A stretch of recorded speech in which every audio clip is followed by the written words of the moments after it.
How long is it since you've moved into the home?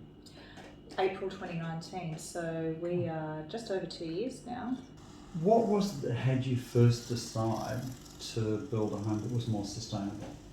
I had built before. There were things to me that just didn't make sense. So first build I went through, the thought process to whoever was designing it should be based on some pretty basic things. Where are we going to get more light? Where's going to be more natural? How are we going to keep the house warm? And how are we going to make the house that accessible? Because you walk into a lot of show homes, and particularly, I think hotels as well. You walk into the bathroom and there's no trip hazards, so you can just walk into the shower. You don't have to step over anything. And I always wondered, why isn't this just standard in a project house? Because I don't like to have a lot of cleaning. So in the bathrooms, I think the more corners you have, and the more crevices there are for mold, the more cleaning you have to do. So that was one of the drivers of it. Yeah. No, great, because I think you're right. Designs quite often are not practical.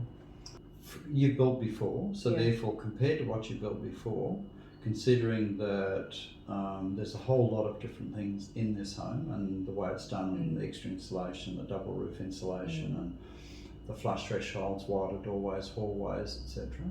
So how would you compare to what you've done before? It's like price per square metres was really comparable. Yeah, really, really comparable.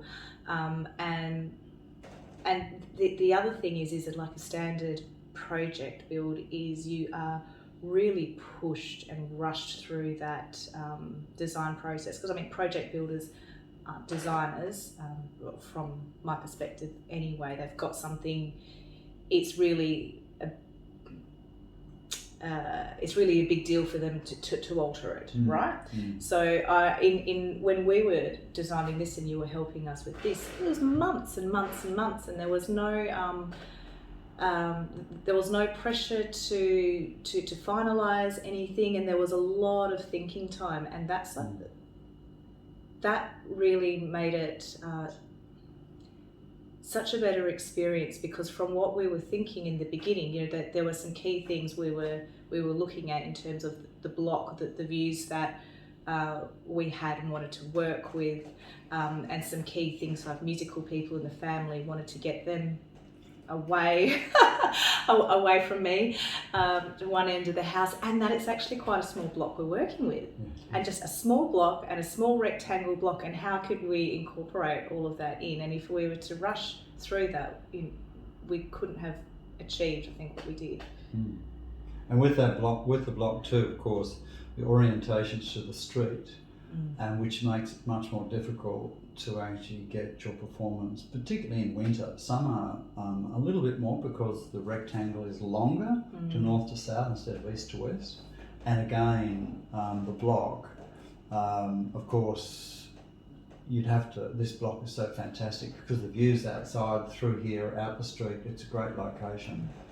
I can understand, of course, when I looked at it, I go, oh, what am I going to do? So from your point of view, how's the performance been? I mean, summer and winter, but particularly we're just coming out of winter, like we're still in winter at the moment, and I wouldn't have it today, although we've had like the coldest winter in Perth for so long, the wettest.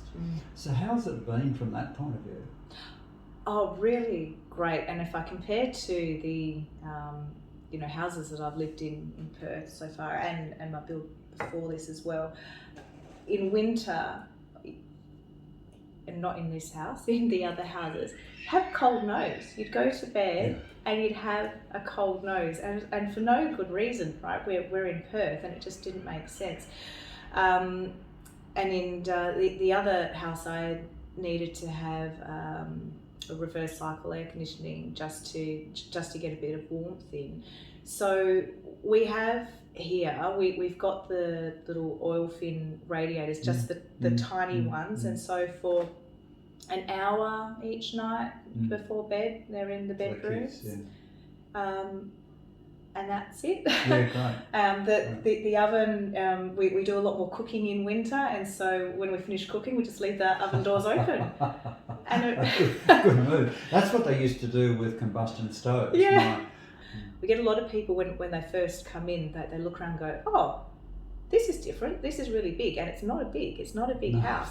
But what they're noticing is a hallway which they can walk down without bumping into the walls, and doors that they can get through easily as well. And when I point that out, I said, oh, it's actually quite a small house, but it's just that the hallway is a bit wide. They go, oh yeah, you're right. Your home was set up that way, which you're young, really. Yes. Like definitely compared to me, but you are, and you'd say, well, why would you do it? Realistically. I'm very interested how that's worked, but also from the point of view, you had an unusual thing occur which was unexpected, which all of a sudden that brought it front and centre. So could you tell me about that? Yeah, that's right. So within a couple of weeks of moving into the house, I was suffering with really, really very bad back pain. Long story short, over a series of 6-7 months, I was in and out of hospital with several back surgeries, and the times where I was home, I was having to use lots of different mobility aids, and that ranged from crutches through to walking stick, through to a walking frame, and also a wheelchair. And it was a really, really tough time. I was 37, had a toddler, completely rocked my world and what I believed the rest of my life was going to be about. But really what made it easier was the way we designed the house, because it gave me the independence and dignity that got me through that period. So I was able to, and I even compare this to every single other house I've lived in. To get in and out the front door, there's something to step over, or there's a couple of steps to get down. And being fortunate enough to live next to a park, I could wheel myself independently out of the front door and into the park and have some time, and not have to have anyone help me. Without the house being designed the way it was, I either wouldn't have been able to live here, or I would have needed someone to come and stay with us. I would have needed my mum to come and help. But with the use of a shower chair as well, I could literally wheel myself into my ensuite and get myself ready and shower myself completely independently, and again, you can't do that in a house where to the shower you need to step over. And with my particular issue, I didn't have use of one of my legs, so the tripping hazards in the house when I was using mobility aids and not the wheelchair would have been really, really dangerous, and I would have had to rely on a lot of people just to help me. So other than, my initial thoughts were, this makes so much sense in a bathroom to just have a slope down into a shower and not have all these things to clean. Initially, that's what my thoughts were. But in the end, having a design like that was so much more important than the ease of cleaning. I could get in there, I could be independent, I could be left in the house alone and no one would have to worry about me because I was able to do what I needed to, get where I needed to be. Because people don't think about it until they need it quite often. Yeah. But when they need it, it's not there, then it's very difficult to rearrange your home, and very expensive if you can do it. I'm cognizant as well that there's some, we were talking about the design of the house and how expensive it can be to sort of do something after the fact, retrofit it. Some of the houses we're seeing now with, toilet doors that are 60 centimetres wide, and the main entry to the house being a hallway, but a very narrow hallway. They simply would not work for someone who needs a mobility aid. attaching a rail to the wall or whatever. It's just going to reduce that space even more. And with the blocks these days getting smaller and smaller, and people thinking about, you know, how do we design smarter for small spaces, I think, well, just from my perspective, and I'm not working in the industry, but that's what I see more. I see more of smaller doors and more tighter spaces, and it's not, you know, particularly going to work for a whole cohort of people. But again, as you say, the cost of this was not much different to a project home, but you ended up with something that suits you. You know, it feels great, and you've done such a great job inside and outside. Is well connected, you know, well designed, and it's designed for the future.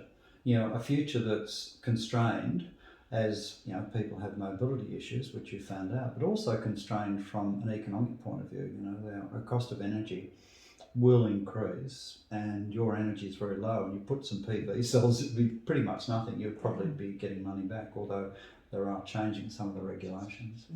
The way we did the kitchen, particularly when I had the difficulty with mobility, the one thing I could do, and I couldn't do a lot during that time, because we had the accessible pantry behind the stove where I could literally wheel in.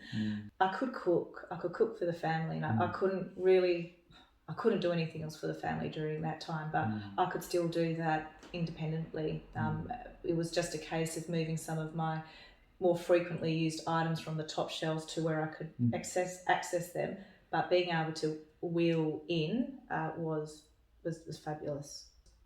It made such a huge difference. I can't stress enough how much those small things, which most people probably take for granted, being able to reach something, being able to take themselves off to the loo, being able to shower themselves, being able to go to the letterbox. You know, that was another thing. It was a daily routine for me.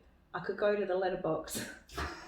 I could go to the letterbox by myself with no one here. I didn't have to step over anything. I could just get there, and it was a little achievement in the day that I could do.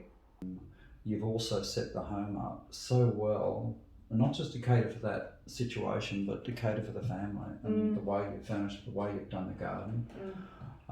It's great. I think you should be really proud of what you've done, really, and considering all those things to incorporate them into your home. So good on you. Yeah, and it was definitely on a budget. Yeah. You know? And well, I think if there was anything else, if I had the extra funds at the time, maybe tiling all of the bathroom walls, just aesthetically, you know, that would be lovely.